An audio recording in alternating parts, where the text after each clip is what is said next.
Right, starting from after the business plan, and if I'm completely on my own, um, do, you mentioned having a team of people around you that know what they're doing also. How do you acquire that team, having never been involved with anything like that, and then with them move on to the investors if you have no idea where to start?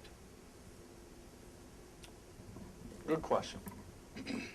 First of all, you shouldn't be on your own. If you are on your own, you made a serious, serious mistake early.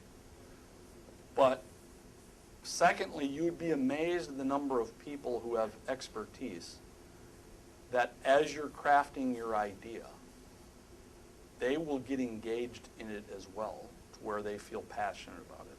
And a lot of them will do work in exchange for an equity stake. For example, when we design restaurant concepts for a living, it's not all that unusual for me to forgive some of our fees in exchange for me keeping my intellectual property of the concept we designed for the client. Well, so now they're not paying the huge hourly rate, they're not paying as big a retainer, they're not paying as big of fee for the overall package, because we're willing to do a certain amount of the work in exchange for us keeping a piece of the pie. Okay? Accountants will do that. Lawyers will do that. Architects will do that. Consultants will do that. The list goes on. Okay? That's one way of dealing with it. The other way of dealing with it is, in certain instances, you just have to point blank pay the person for their time. That's why you need pursuit capital to pay some of their fees. Now, for the most part, professional services providers understand that you have a limited bankroll. So the best way to do it is for us to give you as much service as we can early, for as affordably as we can, so that you can get on down the road where you need to get, and then hopefully you'll turn into a long-term client. It's good for our businesses.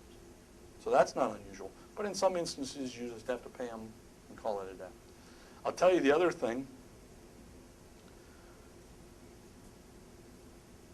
There's a ton of opportunity for free advice. First of all, our company gives it all the time. We get dozens and dozens and dozens and dozens of phone calls into our office. And I rarely miss the opportunity to try to help the restaurateur, either the wannabe restaurateur or the person who's already in the business and in trouble. I rarely miss that opportunity because I like talking to them and I feel responsible to try to help them. I don't have to make money off of everybody. I'm fine with that. Well, and a lot of people think that way. But I'll tell you, the broadline distributors, what a broadline distributor is that's who you, in the restaurant business, that's who we buy our food from. That's who we buy a lot of our products from for cleaning supplies, packaged goods, etc. Broadline distributors, the good ones, will help you on all kinds of stuff. They got kitchens, they'll help you. They got chefs, they'll help you. Because they want to sell you food. They want to be your distributor to bring you the food. A lot of the manufacturers will help you. Giant food manufacturers. They want to sell you their product. The beverage companies will help you. They want to sell you their product. So you can access the free services that are out there, the free advice out there, and then probably, I guess, one other piece would be search engine information. You can get information about the restaurant industry all day long, every day. There's all kinds of information out there. There's trade shows you can go to and collect information and meet people. There's magazines, for trade magazines you can go to and collect information, meet people. Every marketplace has its share of restaurants. Every decent-sized metro area has its share of restaurants.